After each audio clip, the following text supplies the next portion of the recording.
ಎಲ್ರಿಗೂ ನಮಸ್ಕಾರ. ಇದು ನೋಡಿ ಅಘೋರೇಶ್ವರ ದೇವಸ್ಥಾನ ಇಕ್ಕೇರಿಲಿರೋದು. ತುಂಬ ಹಳೆ ದೇವಸ್ಥಾನ. ಕೆಳದಿ ಸಂಸ್ಥಾನ ಇತ್ತಲ್ಲ, ಆ ನಾಯಕರು ಕಟ್ಸಿರೋ ದೇವಸ್ಥಾನ ಇದು ಪುರಾತತ್ವ ಇಲಾಖೆ ಅಂಡರ್ ಬರುತ್ತೆ ನೋಡಿ. ಇದು ದೇವಸ್ಥಾನ ಎಷ್ಟು ಚೆನ್ನಾಗಿ ಕಟ್ಸಿದ್ದಾರೆ ಅಂದರೆ, ಒಟ್ಟು 4 ಶೈಲಿಲಿದೆ. ದ್ರಾವಿಡ ಶೈಲಿ, ಹೊಯ್ಸಳ ಶೈಲಿ, ಕದಂಬ ಶೈಲಿ ಮತ್ತು ವಿಜಯನಗರ ಶೈಲಿಲಿ. ನೋಡಿ, ಇದು ಸ್ಟಾರ್ಟಿಂಗ್ ಇಲ್ಲಿ ಒಂದು ನಂದಿ ಮಂಟಪ ಇದೆ. ಇಲ್ಲಿ ಬಸವಣ್ಣಂದು ಕೆತ್ತನೆ ಮಾಡಿದಾರಲ್ಲ ನೋಡಿ, ಎಷ್ಟು ಚೆನ್ನಾಗಿ ಮಾಡಿದ್ದಾರೆ ಅಂದರೆ ನೋಡಿ, ಎಷ್ಟು ದೊಡ್ಡದಿದೆ ಮತ್ತು ಫುಲ್ಲು ಶೈನಿಂಗ್ ಹೊಳಿತದೆ. ಅಷ್ಟು ಚೆನ್ನಾಗಿ ಪಾಲಿಶ್ ಮಾಡಿದ್ದಾರೆ.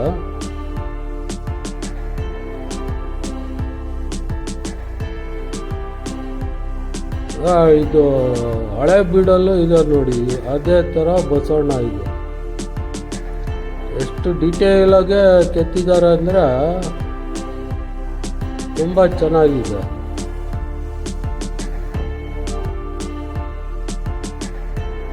ಈ ದೇವಸ್ಥಾನನ ಕಟ್ಸೋಕ್ಕೆ ಶುರು ಮಾಡಿದ್ದು 1520ರಲ್ಲಿ. ದೊಡ್ಡ ಸಂಕಣ್ಣ ನಾಯಕ ಕಟ್ಸೋಕ್ಕೆ ಶುರು ಮಾಡಿದ್ದು. ಒಟ್ಟು 60 ವರ್ಷ ತಗೊಂಡ್ರಂತೆ ದೇವಸ್ಥಾನ ಮುಗಿಸ್ಲಿಕ್ಕೆ. ವೆಂಕಟಪ್ಪ ನಾಯಕನ ಕಾಲದಲ್ಲಿ ಮುಗ್ದಿರೋದು.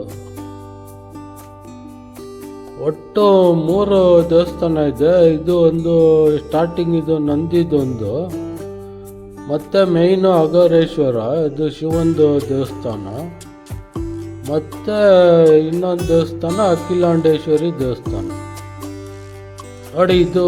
ಇದೇ ದೇವಸ್ಥಾನ ಅಘೋರೇಶ್ವರದ್ದು. ಈಗೇನೋ ರಿನೋವೇಷನ್ ಮಾಡ್ತಾಯಿದ್ರು. ಇದು ಉತ್ತರ ಫೇಸಿಂಗ್, ಇದು ನಾರ್ತ್ ಫೇಸಿಂಗು ದೇವಸ್ಥಾನ. ಒಟ್ಟು 3 ಎಂಟ್ರೆನ್ಸ್ ಇದೆ. ಒಂದು ಮೈನ್ ಎಂಟ್ರೆನ್ಸ್ ಉತ್ತರದಿಂದ, ಈ ಕಡೆ ಪೂರ್ವ ಪಶ್ಚಿಮದಿಂದ ಒಂದು ಎಂಟ್ರೆನ್ಸ್ ಇದೆ ನೋಡಿ. ಮತ್ತು ಇದು ಗೋಡೆ ಸುತ್ತಲೂ ಒಟ್ಟು 4 ಶೈಲಿಲಿ ಕಟ್ಸಿದ್ದಾರೆ. ಇದು ಎಲ್ಲ ಮಿಕ್ಸ್ ಅನ್ಬೋದು. ವಿಜಯನಗರ ಶೈಲಿ, ಕದಂಬ ಶೈಲಿ, ಹೊಯ್ಸಳ ಶೈಲಿ ಮತ್ತು ದ್ರಾವಿಡ ಶೈಲಿ. ಇದು ನೋಡಿ, ಒಳಗೆ ಇದು ರಂಗಮಂಟಪ. ಪಿಲ್ಲರ್ಸ್ ಎಲ್ಲ ನೋಡಿ ಎಷ್ಟು ಚೆನ್ನಾಗಿದ್ದಾವೆ ನೋಡಿ, ಎಲ್ಲ ಹೊಯ್ಸಳ ಸ್ಟೈಲಲ್ಲಿ ಇದ್ದಾವೆ. ಮತ್ತು ಇಲ್ಲಿ ಅಘೋರೇಶ್ವರದ್ದು ಲಿಂಗ ಇದೆ. ಇಲ್ಲಿ ಮುಂಚೆ ಇದು ಲಿಂಗ ಇರಲಿಲ್ಲ ಅಂತ. ಫಸ್ಟ್ ಕಟ್ಸಿದಾಗ 32 ಕೈಯಿಂದ 9 ಅಡಿ ಎತ್ತರ ಮೂರ್ತಿ ಇತ್ತಂತೆ. ಅದು ಈ ಬಿಜಾಪುರ ಸುಲ್ತಾನರು ದಾಳಿ ಮಾಡಿದಾಗ ಅದೆಲ್ಲ ಭಗ್ನ ಮಾಡಿ ಆಮೇಲೆ ಈ ಲಿಂಗ ಸ್ಥಾಪನೆ ಮಾಡಿರೋದು.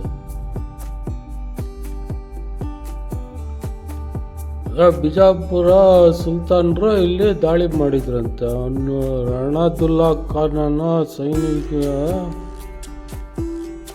ಅಂದರೆ ಅವನ ಸೈನ್ಯಾಧಿಕಾರಿ, ಅವನ ನೇತೃತ್ವದಲ್ಲಿ ದಾಳಿ ನಡೆದಾಗ ಇದೆಲ್ಲ ಮೂರ್ತಿಗಳೆಲ್ಲ ಭಗ್ನ ಮಾಡಿ ಹೋಗಿದ್ದಾರೆ.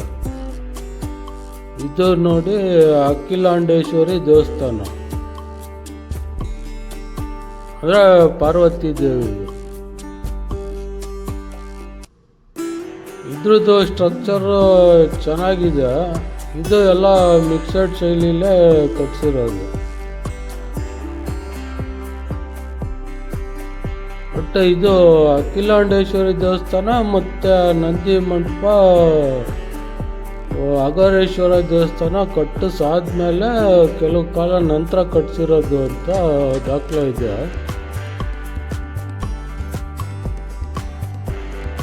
ನೋಡಿ, ದೇವಸ್ಥಾನ ಮಾತ್ರ ಚೆನ್ನಾಗಿದೆ. ಕೆಳದಿ ಸಂಸ್ಥಾನದ ದೇವಸ್ಥಾನದಲ್ಲಿ ರಾಮೇಶ್ವರ ಮತ್ತು ಇದೊಂದು ದೇವಸ್ಥಾನ ಇಕ್ಕೇರಿಲಿರೋದು. ಮತ್ತು ಅಲ್ಲಿ ಮೇಲ್ಗಡೆ ಕಳಸ ಇದೆಯಲ್ಲ, ಅದು 120 kg ಬಂಗಾರದ ಕಳಸ ಇತ್ತಂತೆ ಮುಂಚೆ. ಬಿಜಾಪುರ ಸುಲ್ತಾನ ದಾಳಿ ಮಾಡಿದಾಗ ಅದನ್ನು ತಗೊಂಡೋಗಿ ಈಗಲೂ ಅದು ಭಟ್ಕಳ ಹತ್ರ ಮಸೀದಿಲಿ ಇದೆ ಅಂತ ಹೇಳ್ತಾರೆ. ದೇವಸ್ಥಾನ ಚೆನ್ನಾಗಿದೆ, ಈ ಸೈಡ್ ಬಂದಾಗ ಒಂದು ವಿಸಿಟ್ ಕೊಡಿ. ಸಾಗರದಿಂದ ಒಂದು 6 ಕಿಲೋಮೀಟ್ರ್ ಆಗುತ್ತೆ ಅಷ್ಟೇ.